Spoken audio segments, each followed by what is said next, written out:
has worked for decades on assistive technologies on for many different types of disabilities, visual impairment, hearing impairment, and cerebral palsy.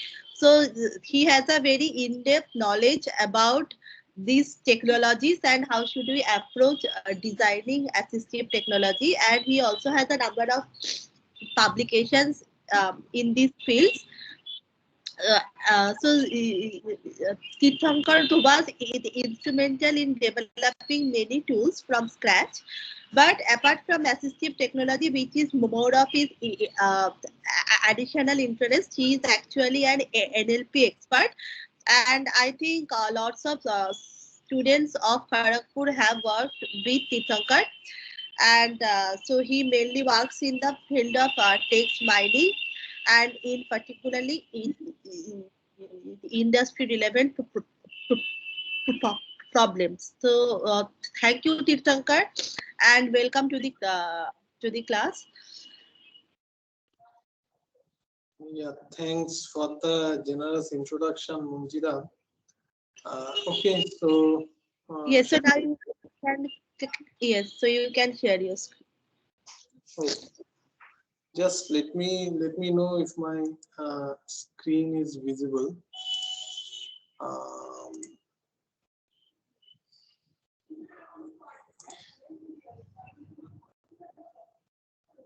okay.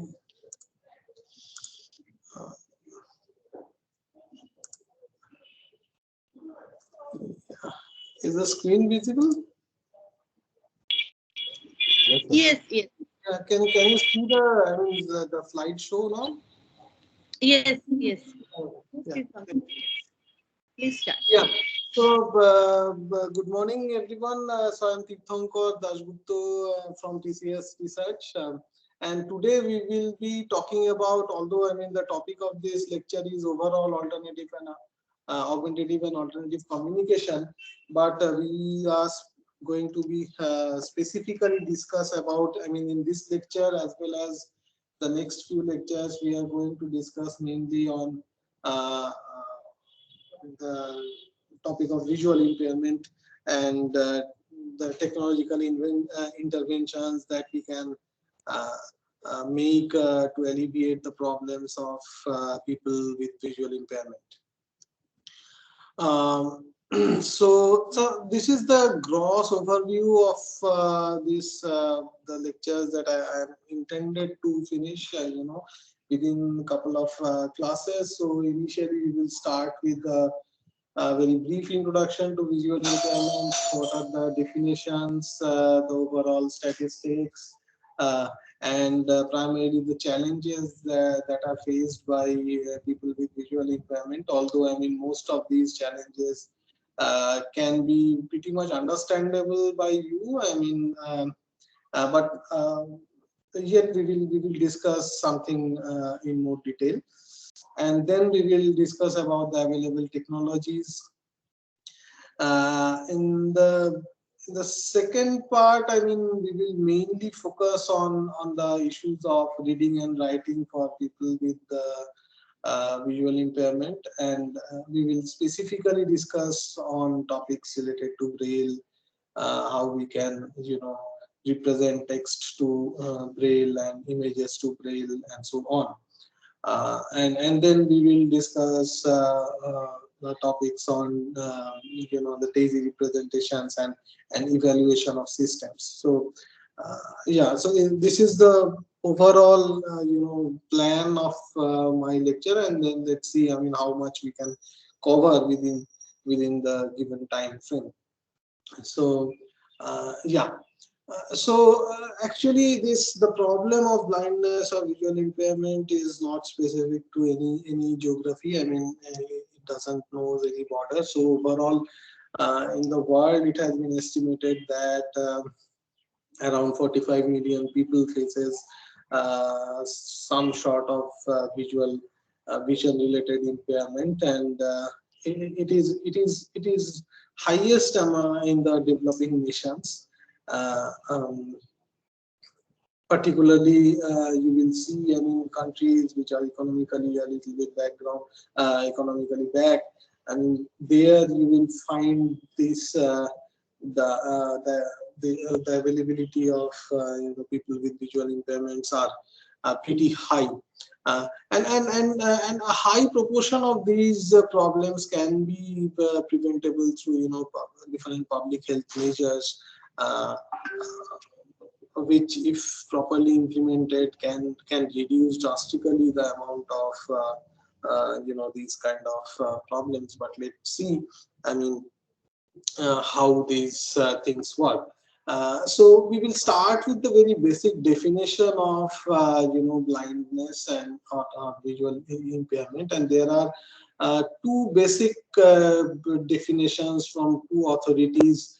One is a legal definition, which are mostly followed by the medical practitioners, which are defined based on the acuity and field of vision. We will discuss what we mean by acuity and field of vision. And the second definition is from the Individuals with Disability Education Act, IDEA, which says that an impairment in vision that, even with correction, adversely affects a child's educational performance. So any sort of vision impairment that affects a child educational performance can be thought of as visual impairment. Yeah. So these terms include both partial as well as total blindness, and we will see that, I mean, the term, I mean, visual impairment is not a binary thing. I mean, so it is not that a person is totally visually impaired and just simply not a visually impaired, but it's a continuum. I mean, so there are cases in between. So what we call it as partial blindness, and then there are color blindness and so on. So coming back to the legal definition, which are based on the visual acuity and field of vision. So basically, which it identifies the term called visual acuity, and computes if the visual acuity is less than 3/60, then we call the person as totally blind, or visually impaired. Whereas low vision is defined as visual acuity of less than 6/18. So what we actually mean by 6/18 or 3/60? I mean, most of you, I think, are aware of these things. I mean, typically when we try to visit, a physician uh, with some eye problems, they used to give you, this sort of templates, right? It is called Snell chart, uh, which actually the process is that a person will sit around 6 feet distant from these charts, and you will be asked to read these alphabets, right? And and these alphabets are actually arranged in, so the order of these alphabets doesn't really matter, but let me, yeah, so this order doesn't really matter, but what matters is these rows. So basically you can understand that each of these individual rows, so I don't know why it is not writing. Let me check.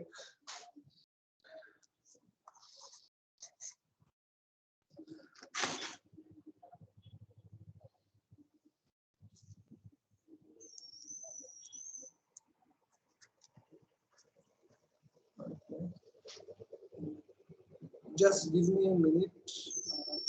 Anyway, so I don't think we have much to write in today's class, but somehow my pen tool is not working. Yeah.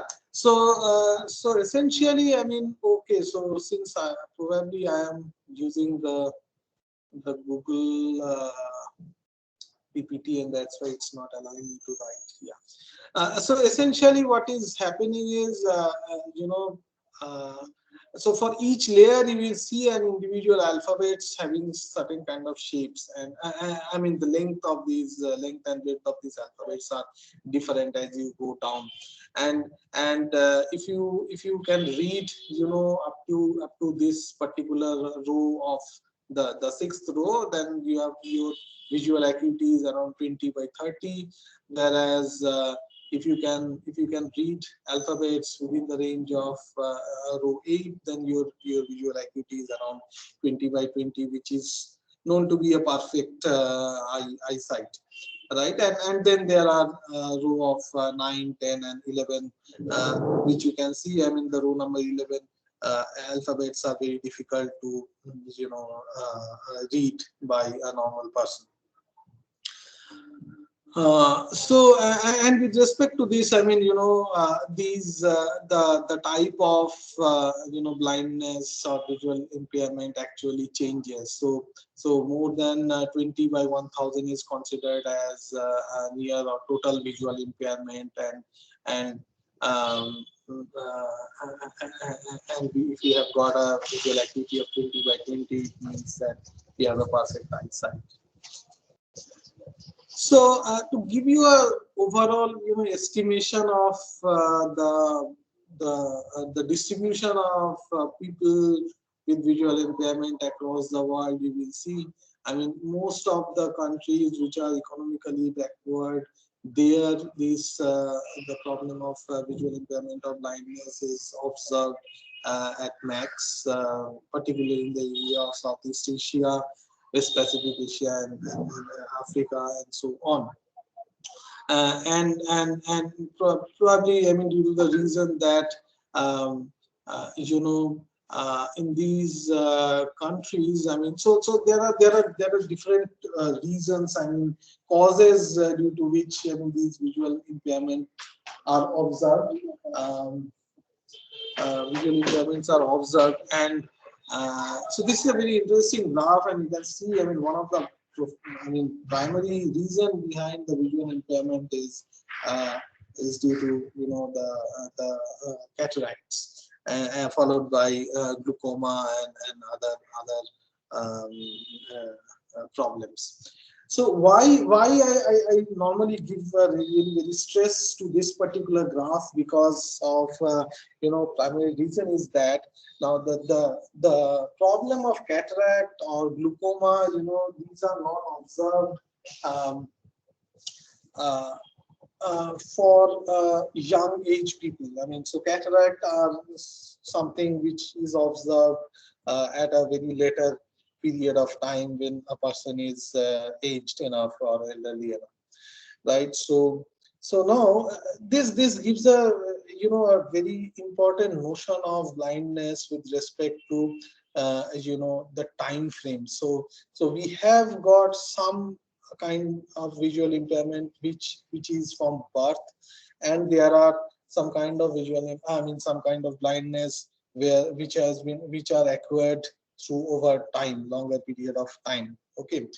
So now a lot of research has been done to study these two different aspects, and people, what they have seen is, I mean, so the problem associated with people who acquire blindness at a later period of time with respect to people who are blind from their birth are very very different, and there are distinct cases. I mean, so there are distinct scenarios. So essentially what happens is the entire viewpoint of the world is pretty different for these two cases, right? So a person who is blind at a later age of time, so he or she already has got some notion of the environment, right? So if you are talking about a concept like plant or a tree, then the person has got a visual representation of that concept, right? So he or she understands that what actually we mean by a concept of tree or a lion or a tiger or a mountain or a building or a house and kind of thing. Whereas if you are talking about a person who is blind from the birth, for him or her, I mean, these notions of these concepts of abstract nouns are pretty shallow. So they have a very different notion of the concept of tree or a mountain or a elephant or a house, like kind of things. So they have a very different, and there are many different researches that are being conducted to understand these phenomena of the difference between people with blindness, who acquired blindness from the birth, and who acquired blindness during later period of time. And why we as a as a technologist, we are trying to know this, because as a designer of a system, you need to understand the requirement, you need to understand the user for whom you are going to design a system. So essentially, if you so before designing a system, you need to first, the very basic thing that you need to understand is who is going to use it, what is the background of that person is, or a group of people are who are going to use it, whether they are blind from the birth, or whether they are blind at a later period of time. These are very important issues that you as a designer has to consider before designing something for some sort of people. We will discuss more on these issues in detail. I mean, when we discuss some more about applications and different things. So if you have got any questions, you are free to ask during the presentation, so that it will make the discussion a little bit lively. Otherwise you can keep your questions for the particular period of time. Then we can have some pause and discuss about those questions. Yeah. So now coming to the challenges that are faced, uh, and I think, I mean, we don't have to discuss these things in detail, because most of the things you can understand pretty well, that uh, uh, what kind of difficulties a person with vision loss can face. So first is the incidental learning. I mean, the way sighted children naturally learn about their environment is getting restricted, since one of the sensory organ is not working properly for a person with visual impairment, and therefore there are these lack of incidental learning skills that impacts heavily. Secondly, I mean, limitations in terms of range and variety of experiences are observed. Limitations in ability to get around and locate a particular location. These are something very important, and then there are limitations in interacting with the environment. And so where are you going? What are the things, objects that are around you? Whether you are moving towards some distraction or not. Uh, so these are the things that typically people faces, and then apart from that, there are challenges with respect to reading and writing, that something which we are going to discuss more detail in the next few slides. So one of the very practical, challenge that we have observed over a long period of time is, for people to handle, currency notes, and so what are the kind of currency notes that they are dealing with. So this is one of the very simple problem, but a very practical problem that every day that people with visual impairment faces in their everyday.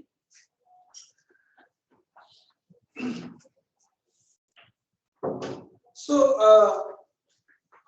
so what I would like is to, think about this problem of, determining the currency, and can any one of you volunteer and come up with some solution to these problems? So what should be a solution to, this currency identification problem? So the problem is very straightforward, right? So you can imagine that you are dealing with first of all Indian currencies, and you need to identify that which currency note you are presently holding. So can you come up with a solution to that problem?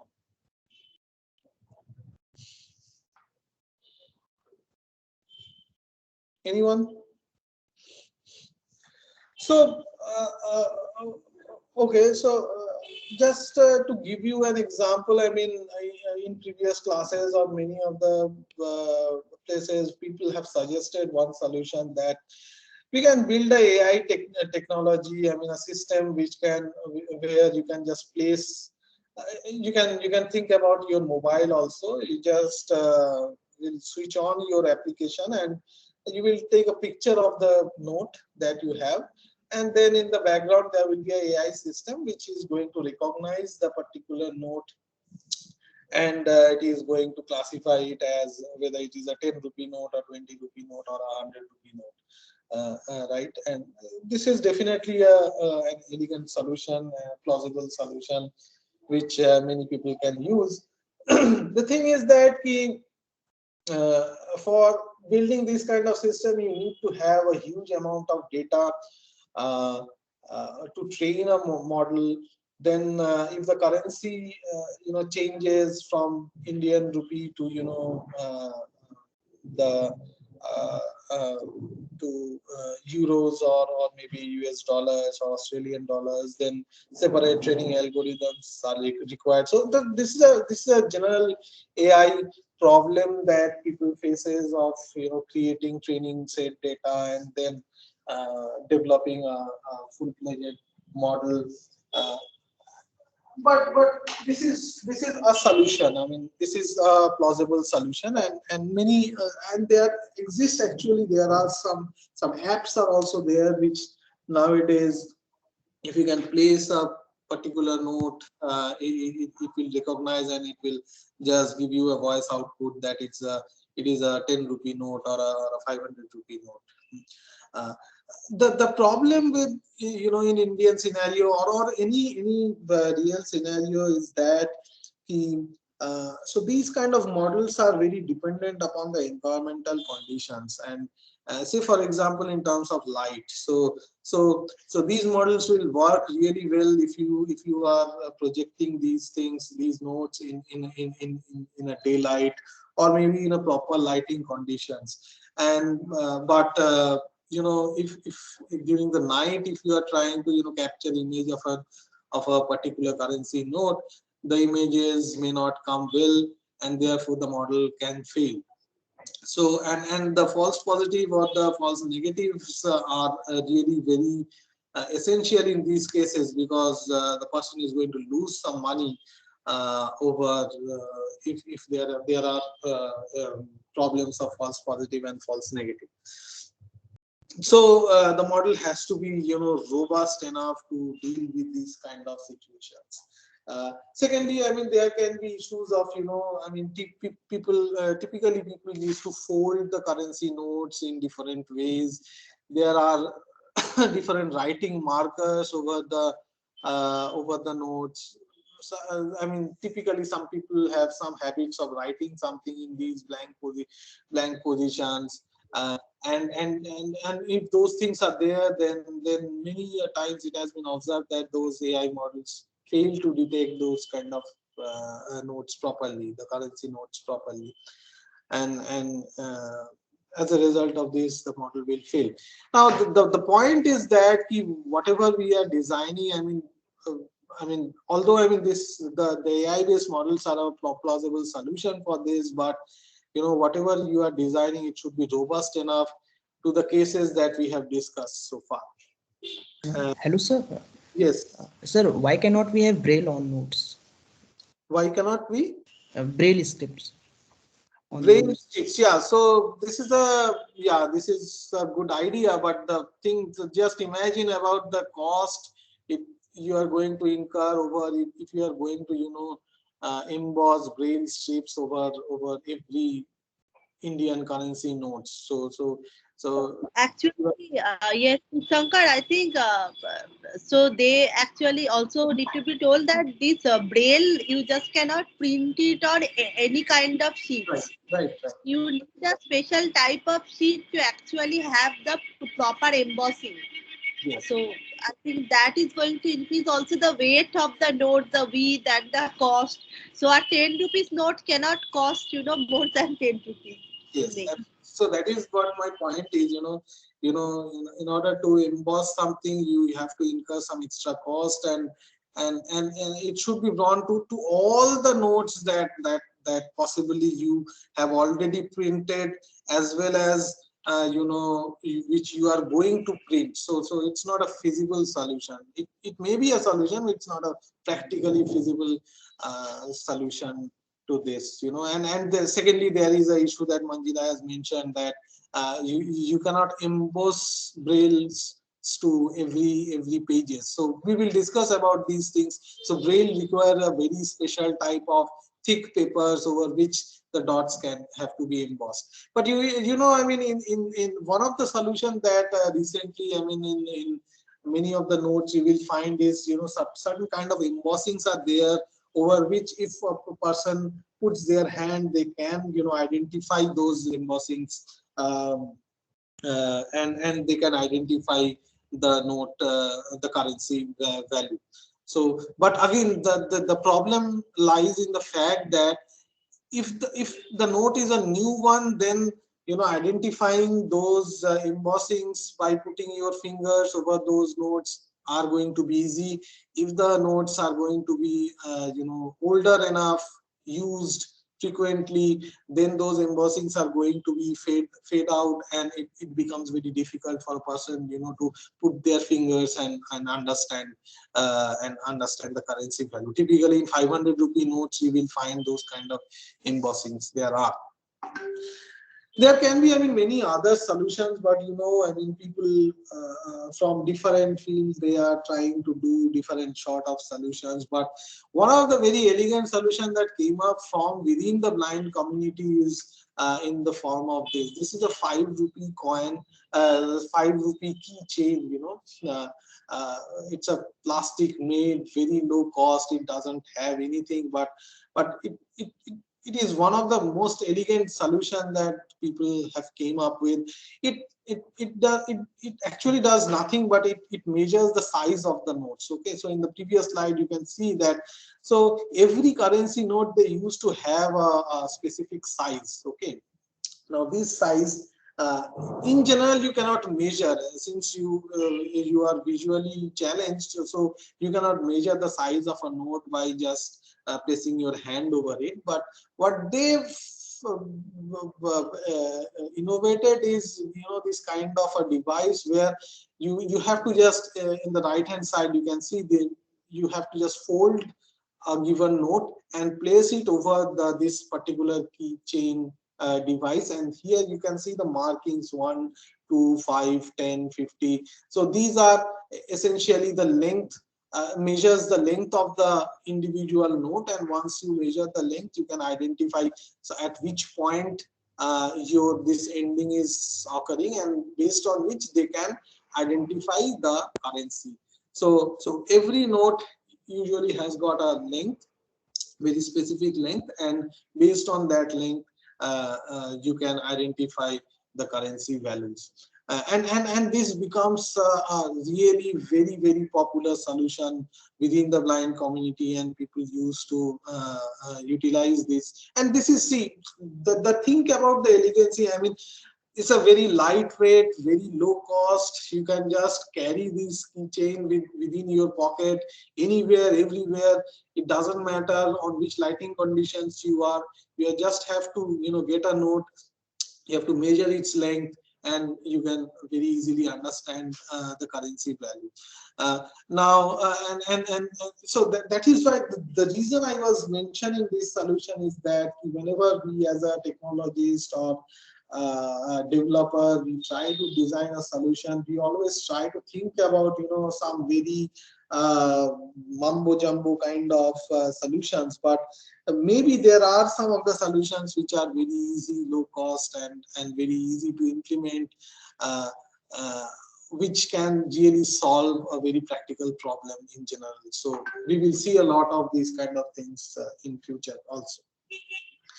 Now, so in when I was discussing these things, I mean, so let me tell you one incident. I mean, so what happens is that these kind of keychains are very popular among blind people, and they used to use it very frequently. But uh, what happens is during this demonetization, the entire situation changes for these community people. I mean, so what happens is the size of the notes changes when after demonetization. When the new note came, the size of the entire thing changes, and there hasn't been any uniformity in the size, right, within the notes, and this creates a lot of problem for people with visual impairment community within the this particular community, because nowadays you can see, I mean, 100 rupee notes are smaller than the older 50 rupees notes or older 100 rupee notes, right? And so now there is a mixture of old notes, new notes, difference in sizes, and it becomes really a messy things for you know people with visual impairment to get these currency values. So I mean, this is some of the things that we need to understand. I mean, in order to be for a policymakers also, that whenever we are designing something, that it should be universal for all, and it should be universally acceptable to all. I mean, the kind of thing that has happened during the demonetization, you know you can think about it as it's nothing, not a very big deal, but it can become a very big deal for some segment of people. So this is something which we need to be very very aware of, that whenever we are doing certain kind of changes, in fact, in terms of we will see in future, I mean, we can think about building up systems and very very sophisticated systems. But what if, I mean, the systems are not usable by the end users? I mean, what if these systems are not at all be understandable or learnable properly by the end users? So this creates a lot of problem. It doesn't matter how efficient your system is, but it should be, it should be designed in such a way that people should, understand it, and they can able to use it properly. Otherwise, the accuracy of the system doesn't, really matters uh, a lot in those type of situations if it is not usable. Okay. So yeah, so I think we have discussed these things a little. Yeah, so this is one of another thing that I would like to discuss, in which is in terms of mobility. So I think I mean, almost many of you have already by now have observed people, blind people in your community or in your locality, and definitely have seen that whenever these people walk from one move from one place to another, they used to carry a kind of stick with them, right? um, so this stick is commonly known as white cane, and you will see whenever they try to move, they move the stick in a zigzag fashion, right? And from the left to right and so on, and they move in front, in the forward direction. So can any one of you tell, I mean, so what is the utility of this stick, and why do the people move these sticks in a zigzag fashion? So any idea? That's to basically like detect any obstacles through the stick. Like if the stick crashes into something, there's something there. Right. So essentially they try to move the stick to identify any obstacles in front of them, and if there is any obstacle, they used to bypass it and try to locate the position of the obstacle, and they try to bypass it. But to mind it, I mean, so this movement of this zigzag movement is not actually a random in a random fashion. And if you actually observe these people very carefully, you will see that there is a very fixed pattern. So whenever you are moving your left foot in front, so ideally your stick should be in your right direction, and whenever you are moving your right foot in the front, then your left, then the stick should be in the left direction. So it it actually it gives you a better sense of balance as well as a better sense of understanding of the environment. So it says that if my stick is in the left hand side and if you don't detect any obstacle, then only you can move your left foot forward. And whenever you are moving your left foot forward, you are just placing your right your stick to the right hand side and observing that whether there is any obstacle in the right side. So this zigzag motion is not at all a random, but it is actually helping the person to move forward by moving his or her left and right foot one after another, and making a sense out of the environment to some extent. We will discuss about now. So these are the I mean these white canes or these sticks are part of these blind people for a very long period of time. And typically nowadays you will find there are smart white canes, right? So in these smart white canes there are specially built sensors are attached, which tries to detect obstacles, far away obstacles, and it is going to alert the person about the incoming obstacles in front of them.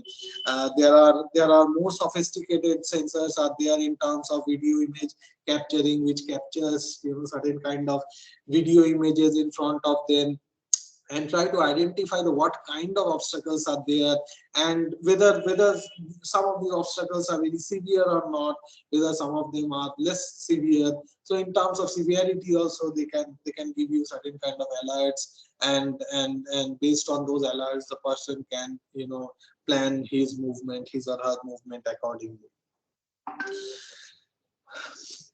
So yeah, so I have discussed this, and then there is a problem of reading and writing. So essentially, uh, I mean, so for people with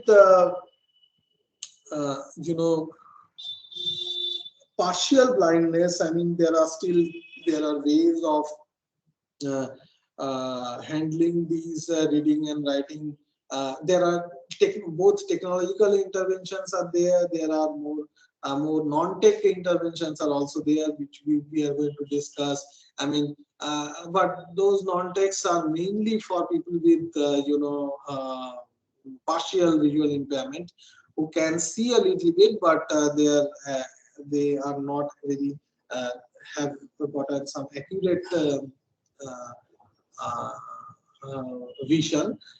But for complete blind people with complete blind, I mean, specific techniques like braille and moon reading type of things are there. So I am not going into detail into those things right now, because in our next few slides we are anyway going to discuss those things in much more detail. So now, given these challenges, I mean, what are the technological interventions can be there, in order to alleviate some of these problems? And we are going to primarily deal with applications which involves reading and writing. But there are many, as I have discussed, there are many different challenges in terms of locating objects, in terms of mobility. So there are these are also still, I mean, some open problems.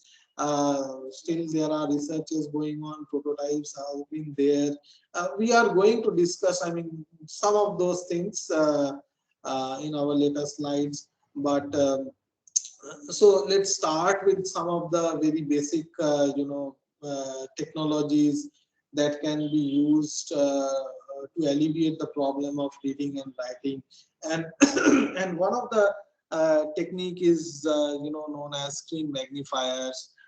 So which uh, are very popularly used by people with partial visual impairment, where you can see the idea is that whatever the person is reading, trying to read or look into, uh, we can have some mechanisms to magnify those screens. uh, uh, and say for example, there are tools like desktop magnifiers which are supplied by within Microsoft Windows. Also in Linux also there is a tool. I just don't remember its name, but screen magnification softwares are already there. So what it does is, whenever you are going to move your mouse from one portion to another, the neighboring region of the mouse is actually magnified to a large extent, so that the person, whenever he or she is trying to say read this particular text, if they are finding it difficult to read, then they can allow the screen magnifier. The screen magnifier will enlarge the entire this particular screen region, and so that the person can read the text, or maybe they can visualize a particular image by enlarging the image. Let's see, I mean, whether I have the slides for those. Yeah, I think this is an example of the screen magnifier. um, yeah, so where you can see that these particular images are enlarged to a large extent, so that people can recognize an object, or they can read or write some text. There are other non-tech solutions are there in terms of enlarged keyboards, right? So instead of using the standard keyboards where the alphabets are very small in size, so we can have these kind of stickers which can be embossed over the individual keyboards. These stickers are very large in size, so that it becomes easier for a person with partial impairment to go through these alphabets, and it becomes easier for them to you know read the text accordingly. Yeah, and then there are very high tech interventions in terms of refreshable braille devices, which again we are going to discuss in the later half of our course, uh, because it requires some more understanding of braille and other things, and some hardware knowledge is also required. So we will discuss these things in the later half of the course. Okay, so I think now we can, yeah, okay, so let's discuss this point also. Yeah, so before going into the technological advancements, so before we move forward, I mean, I should spend some more time about, I mean, you know, uh, protocols that we as a sighted people should follow while interacting with people with visual impairment. And this is very important, uh, as a community to stay together and respect each other's privacy and their belongings. So one of the thing is that people with visual impairment, they don't want some kind of pity and condescending treatments from people who are sighted. So they consider visual impairment as a problem, definitely, but there are solutions to those kind of things, and they try to move forward, and this is one of the things that they these things directly come from these I mean visual impairment community people, that they don't want any kind of uh, pity kind of things and kind of behaviors. So second there is a misconception is there ki when if your visual senses are not working, then some other senses are going to uh, uh, uh, are going to uh, help you or improve their performances, and it has been medically proved and it has been medically analyzed to a large extent that these are misconceptions. So a person, if he or she has got some visual impairment, it doesn't mean that their sensory or smell or touch or hearing skills are going to improve when they lose their vision. It is just, I mean, since they just rely on those sensory organs more, so the type of neurons in our brain, they fire more towards those kind of senses, which may give you a feeling that those sensory organs are working better than others, but there is no such medical proof that the overall performance is going to be better if they lost any one kind of sensory organs from their body. There are other protocols are also there. Say for example, when a person is visiting your house, it is customary that you should make the person aware of the environment on which he is going to stay for a quite a amount of time. So you should make him aware that where is the position of your sofa, where the person is going to sit, who are the people that are present within the room, and what are the other locational constraint that he or she needs to know. So these are the things that you should be aware. You should make the person aware. And also there is a habit, you should inculcate a habit that whenever a new person arises, you should introduce the blind person to all the other people who are present within the room. Also, when you are talking with someone else, so you should make the person aware that now you are talking with somebody else, so they don't feel excluded or less important to the to this environment. Okay. Yeah. So I think this is end of the first part. Now let's move on to. So till when is the class, Manjira? Okay, I think we have got some more time to discuss. So let's move on to my second part. Yeah. Shankar, so you have till 12:30. 12:30. Okay. So we have got another 40 minutes in our hand. Okay, that's great. Yeah. Yes. So yeah. So this is so from here we will begin. So we were also discussing about the screen magnifiers, and one thing I forgot to mention is that there are so one is the screen magnifier, which are popularly called as desktop magnifiers, where these special applications can magnify the entire desktop screens.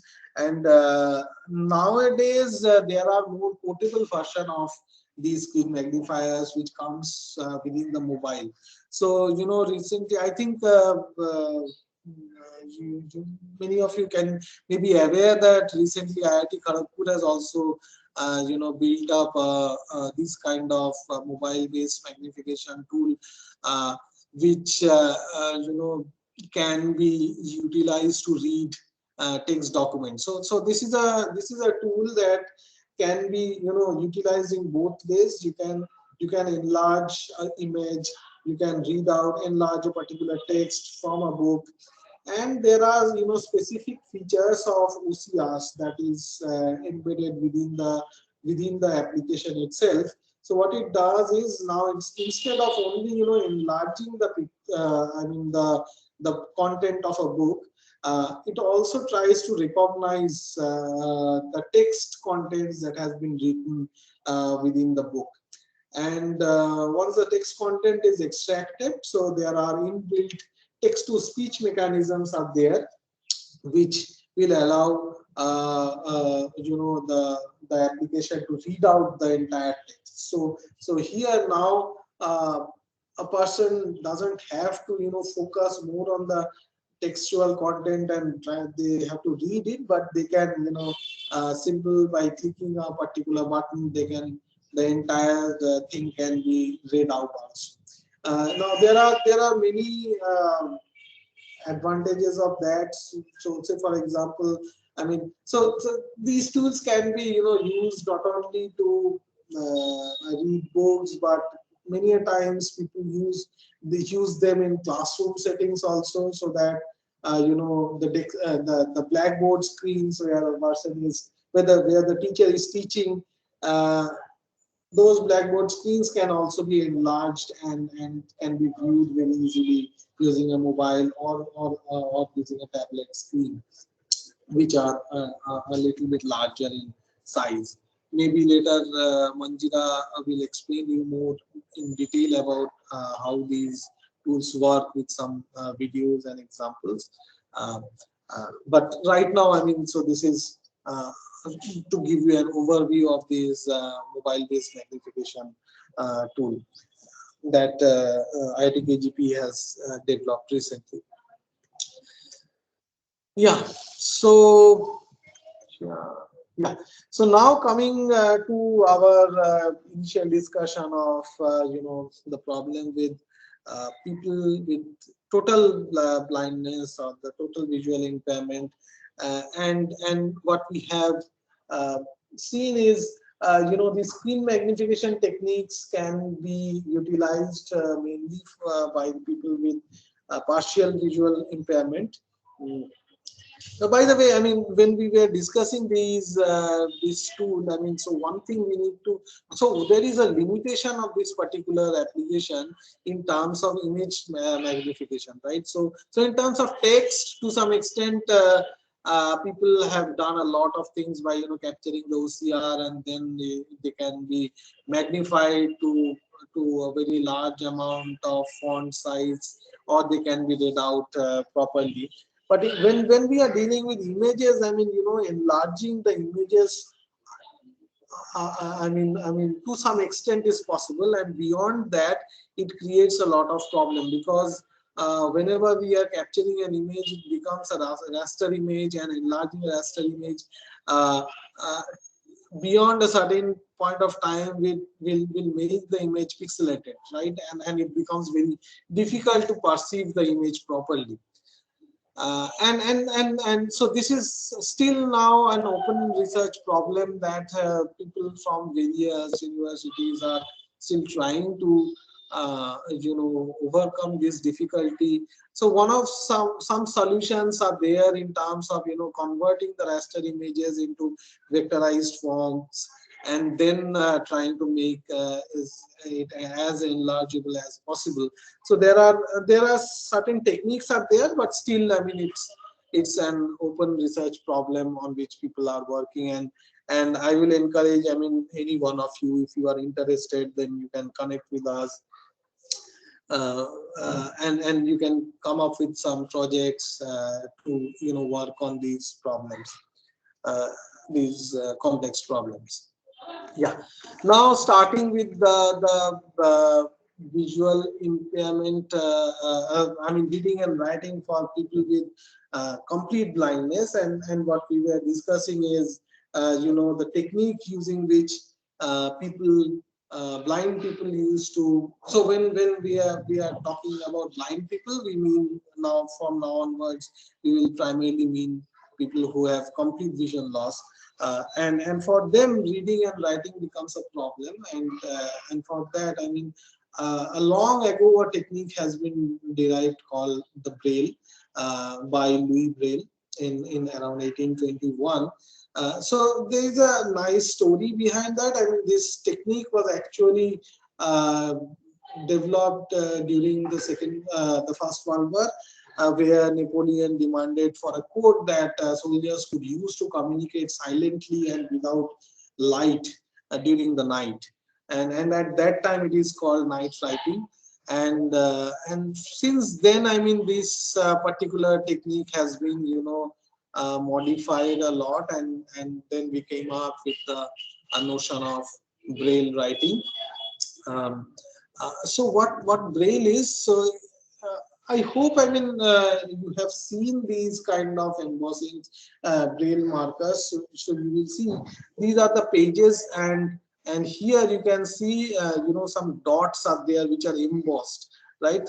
So basically, when you put your fingers over these dots, you are going to sense these dots. So how many, you can count how many dots are there. You can look at the position of these dots, because they will come in a fixed distance with each other, and based on this location and position, you can identify what character is written here with respect to these dots, right? Okay, so here also in the right hand side also you can see, I mean, this is a actually braille page where these kind of dots are embossed, and people are putting their fingers over these dots to uh, identify which combinations are there, and what are the, how many dots are there, and the position of these dots, and this gives us an important clue about what character or what alphabet is written here. Now, to begin with, I mean, see, braille is not a language, but it's a kind of script uh, that can be used to represent any language alphabet. So we will give you some more example on that. So let us suppose, I mean, we have got, these kind of English alphabets from A to Z, and you can see, so essentially there are 6 dots. Okay, so for the time being, assume that we have got a 6-dot notation system. There are different kind of braille notation systems available. One of the most popular of them is the 6-dot notation system. So essentially, what is a 6-dot notation system? Yeah, so here there are 6 different dots, and each dot with their are encoded with their positions. So and their positions changes vertically. So from this position is dot 1, this is dot 2, this is position 3, 4, 5, and 6. So there are these 6 positions are there, 6 dot positions are there. So, and mind it, I mean, so when we are discussing about brailles, so there is a fixed distance between all these dots position, and this distance cannot be changed, and this is very critical, because if you change these positions, it becomes very difficult for a person to locate the identify the dots, and it becomes a messy. So there should be proper distance between these dot positions, as well as these vertical positions also. So all these positions are fixed, right?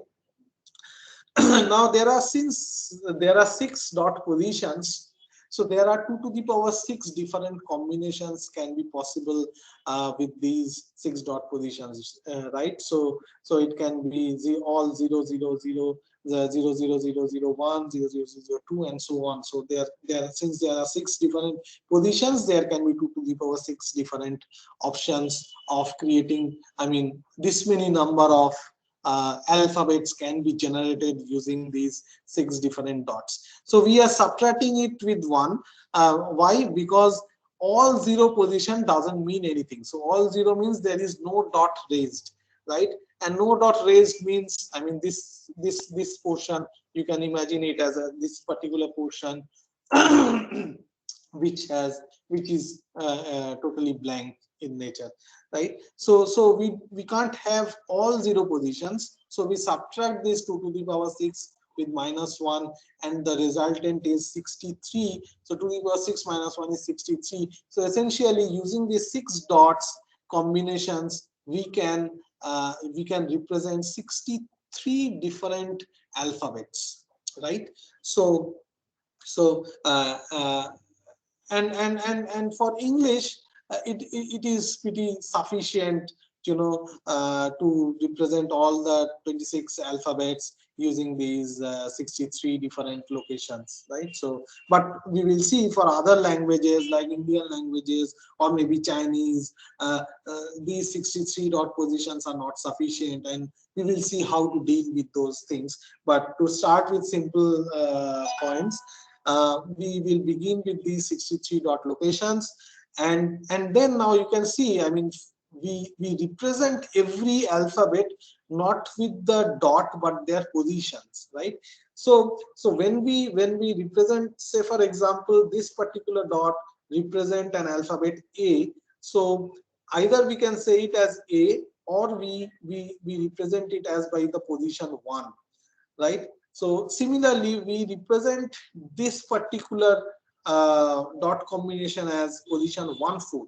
Why? Because position 1 and 4 dots are raised. So the black markers actually are denoting that which position will be get raised, so that when you put your fingers, you can feel these dots, right? So it had been better if we have a physical classroom where I can show you, a practical braille page and how these dots are look like and how they are raised. I think in the previous page I have given you some basic idea about the raising mechanism, right? So this position reflects that these two dots are raised, and we represent it by position 1 4. Similarly, this particular dot representation is denoted by 1 2 4, because position 1 2 and 4, they are raised and rest of the positions are unraised.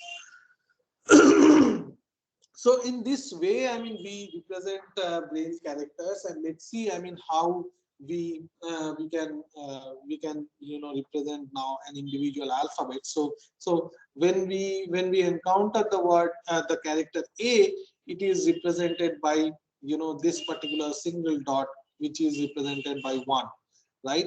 So B is represented by 1 2, C is represented by 1 4, and so on.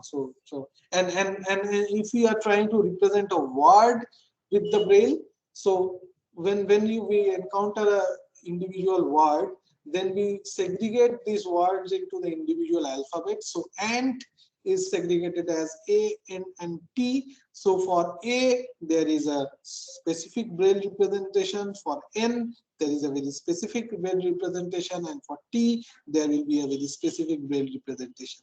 So if you are aware of the meaning of these braille representations, then whenever you are putting your fingers on these dots, you can identify that, okay, so here it is A, this combination is N, this combination is T, and therefore the word written is ant.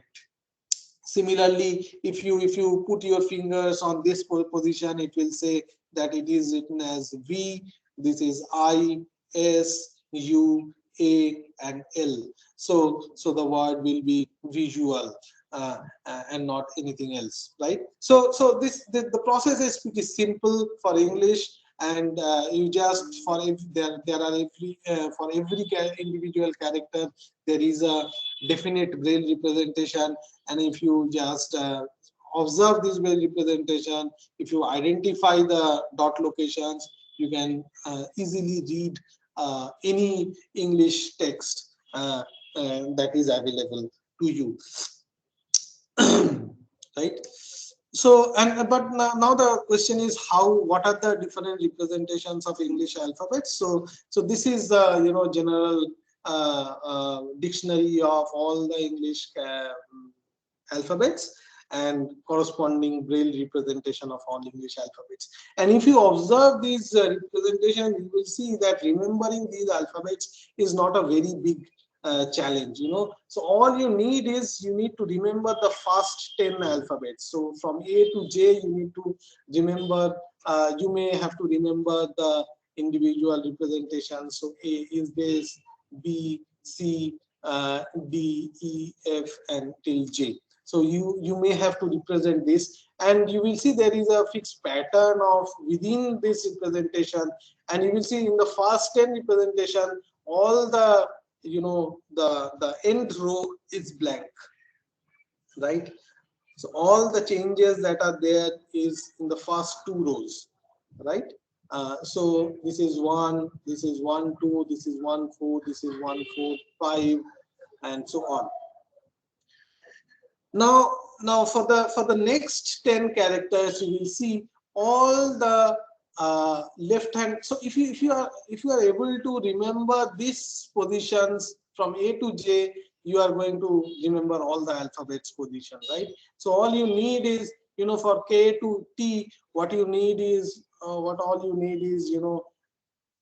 keep the A positions intact. I mean keep the previous positions of A, B to J intact, and just uh, raise the leftmost dot, dot position 3. So if you raise the dot position 3, then it becomes K L M N O P Q R S T.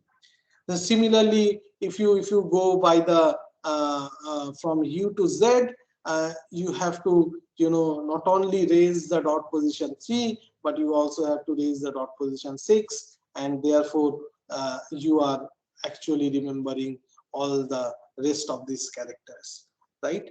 So essentially from A to Z, most of these alphabets can be recognized or can be remembered using this particular simple technique uh, of segregating them into different rows, and you just have to remember the first row, and automatically the second and the third row alphabets are going to be remembered accordingly. But there is one difference. I mean, there is one fallacy in this particular rule.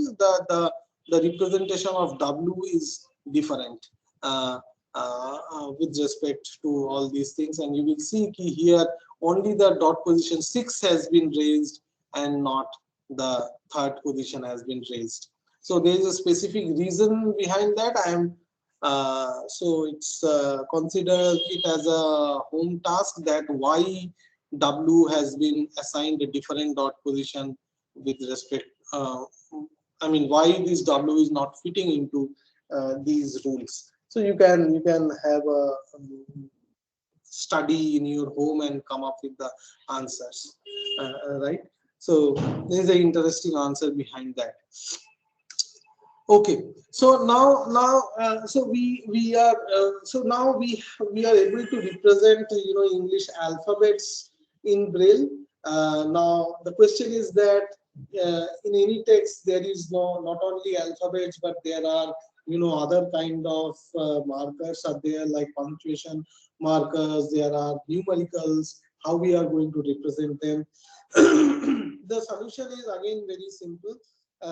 For punctuations, there are separate, Braille representations, which we need to again remember. But for numericals, the technique is very simple.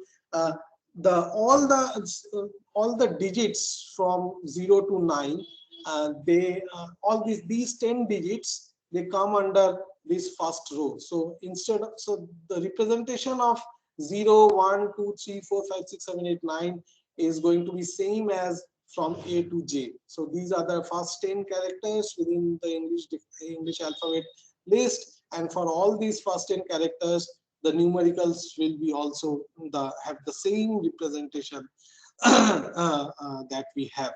Now, but the issue is how we are going to distinguish.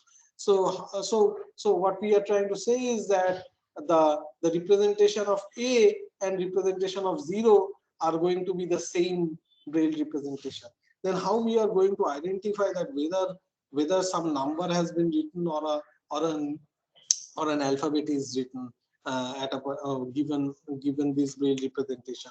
Now the solution is that if there is a numerical associated within a text, then these numericals should follow by a special character, right? So here you can see a particular number has been written, 31,987. So with a comma between 31,000 after this 31. So how we are going to represent it? For this comma, there is a special representation for this punctuation that we have. But in order to represent, in order to tell a person that now onwards you are going to read a number and not alphabet is you have to provide a special symbol before these numbers, before the beginning of these numbers, right? This special signal, actually symbol, tells that now whatever I am reading henceforth are going to be numbers and not, till we get a space blank, whatever we are going to read are actually the numbers and not the alphabet. So you can see the representation of 3 and C are same. So 3 is represented as 1/4, and here you will see C is also represented as 1/4. So 1 is represented as 1 2. So 1 is represented as 1, and A is also represented as 1. Right, and we are distinguishing it with respect to these kind of special symbols. There are other some tricks are also there, when we try to represent even numbers and odd digit numbers. You will see key then there are so all these even the even digits are represented with respect to these corner terms, right? Within 0 to 10, these are the all these even numbers which are represented by 10, and then the smallest digits are represented with these representations. So these are different tricks to remember the representations of the individual alphabet. Then there are very specific representation of the vowels in terms of the diagonal markers like this. So these are some of the points which can be utilized if you try to remember the braid representations, and henceforward it becomes very easy for you to remember those things. Okay, now another issue is with respect to English writing is, so in English there are two different form of writing. So one is capitalization of capitalized writing, and one is the lowercase writing, right? So how we are going to represent capital letters and lowercase letters? So should we have different braille representations for them? I think it is not possible, because we have only 63 positions, and if we are going to consider all the punctuation markers and capital forms and lowercase forms, then we are surely going to exceed all those 63 representation cells. And therefore what we do is, for capital letters, we very similar to the numerical representations, we give certain kind of symbols to denote that the letter that I am going to read is written in capitalized form. So this is the one letter capitalization symbol, which denotes that the next character that I am going to read is written in capital form. So if there is a 1 dot, then it represents that the next character is going to be in capital form. If there are 2 dots like this represents that the entire word that I am going to read is going to be in capitalized form, right? So using these two symbols, we just distinguish between whether a word is written in capitalized form or whether a particular character is written in capitalized form. So you can see here the name of a person, Kim Smith. So you can see, so it is, we are succeeding it with the single dot of 6.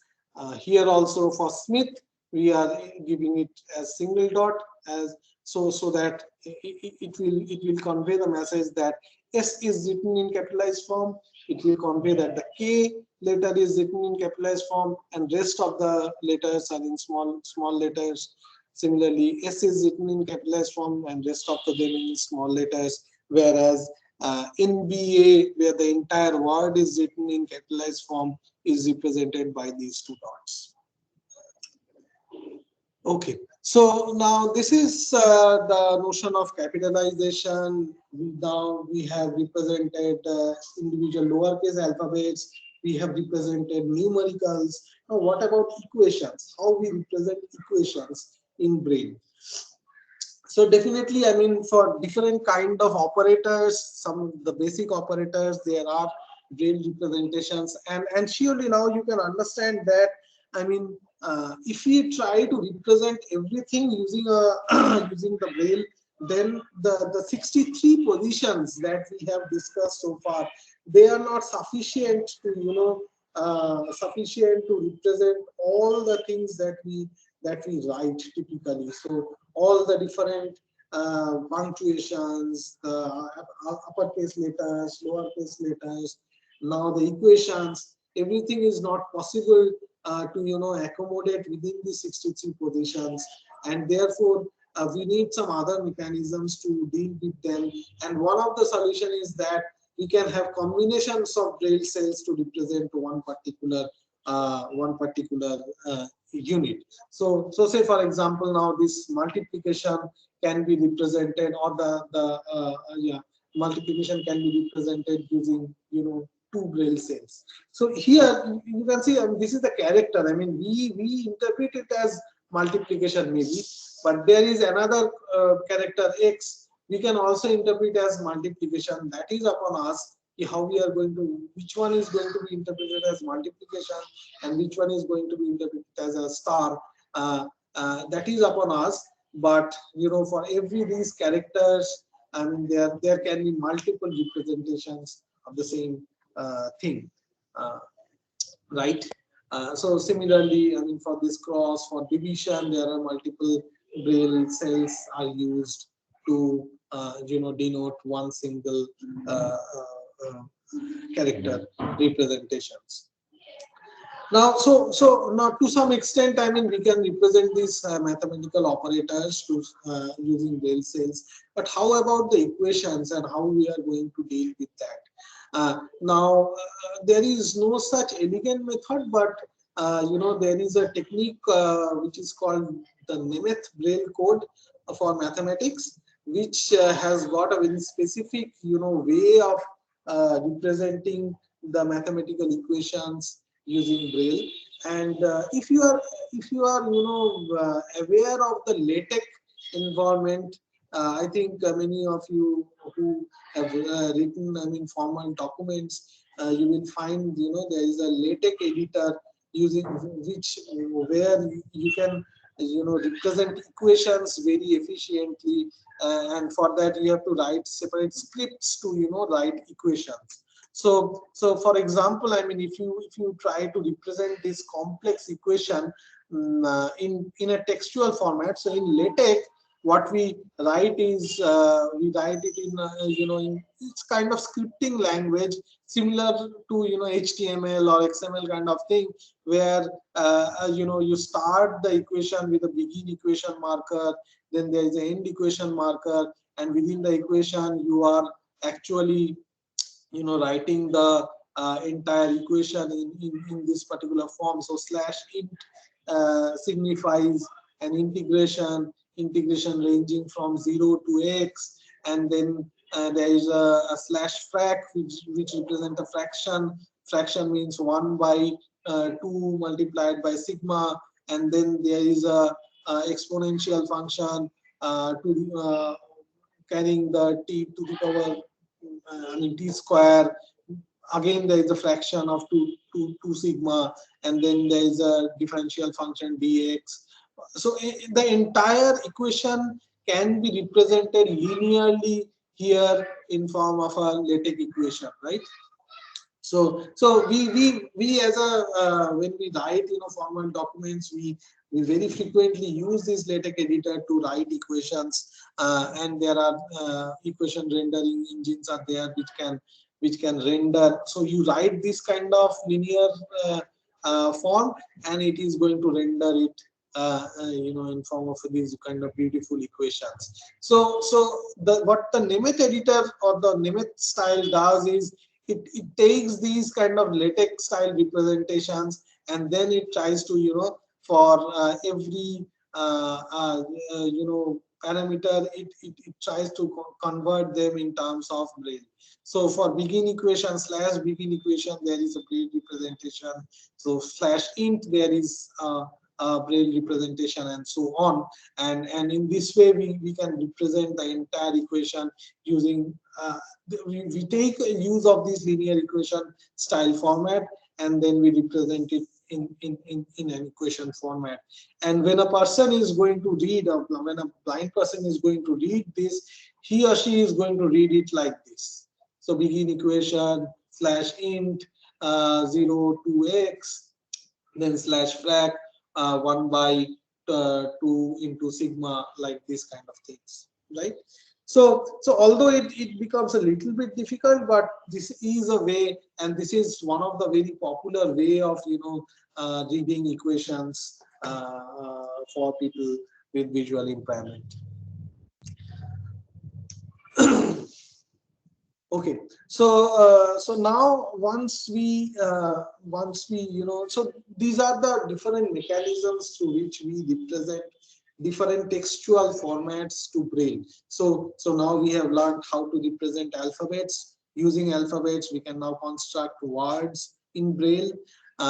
We can represent capital form, we can represent lowercase forms, we can represent now numbers, we can represent equations also. Now these individual factors are taken, all of them are taken into consideration. And suppose now you want to prepare a book for book in Braille, right? So that people in visual community, they can read that book, right? And for that, what you need is, you need to have a software algorithm that can able to convert the individual characters written in English, and they are going to convert it into Braille, right? So how we are going to define those softwares, we are going to discuss in our next class. So assuming that there is a software which is able to convert the text written in English format, we are going to convert it into Braille. Now the say for example, we have now converted into Braille. Now we have to take a printout of the Braille representation, right? So till now we have got a soft representation in our machine, and now what we need is, we need to take a printout of the entire thing into paper, so that people can put their fingers and understand the the problem, right? So now the formatting is very essential in when you are trying to take a printout, because of two factors. First of all, as I was mentioning earlier, that Braille pages are of a very special kind, right? So normal A4 in a normal A4 sheet paper, you cannot emboss Braille dots, because otherwise the paper is going to fade out. The dots are going to be fade out, and you cannot emboss the dots properly. So for that, we need specialized pages which are very thick in size. And those pages are have to be separately procured, and these pages have very specific length and dimensions, right? Because so as I was mentioning, that you cannot accommodate, so when we write something in Microsoft Word or in any editor, what we can in order to accommodate too many text, we can reduce the font size, we can increase the font size as we intend. But this kind of font size reduction or increasing of font size is not possible in Braille, because as I was mentioning, that the dots must have a very specific width and very specific distance between. There should be some very specific distance between the dots, and there is no such notion of font size changing. So there is only one very specific font size, which is universally accepted, and which can be used by people with visual impairment to read the characters. If you try to make the dots too close, then it becomes very difficult for a person, to identify the individual dots, and henceforth he or she is going to miss the character. Right. So these formatting issues have to be taken into consideration. So now I think so. I think we are almost end of it. So we will begin in the next class with these formatting issues. There are many things that we need to identify. So since the width of these pages are very fixed, we cannot accommodate too many characters within a single line. Otherwise, we cannot make the things very cluttered, because if the characters are very near among themselves, then it becomes very difficult to distinguish between the dot positions between two alphabets, right? So there should be a specific gap between two alphabets, and then there should be very specific gap between two words in order to distinguish between words. So it becomes it becomes a very tedious process, and we have to, so as a result of which we cannot accommodate too many characters or too many words or too many lines within a single page. So we will see, I mean, how to deal with these kind of things in the later class. So yeah, I'm going to stop it here right now, and if you have got any other questions, you are free to ask.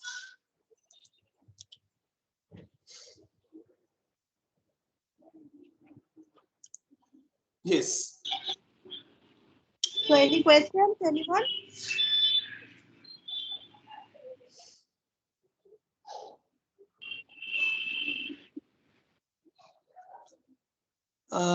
In that case, I think we are done, so we can stop Yes, now.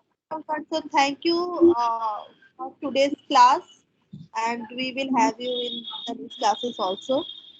So thank Yeah. you everyone. Bye. Have a nice weekend. So when is the next class, Munjira? Wednesday, 10 to 11. Wednesday, 10 to 11. Okay. Okay. So I will try to finish the next part in the next class. So, yeah. Okay. Thank you, everyone.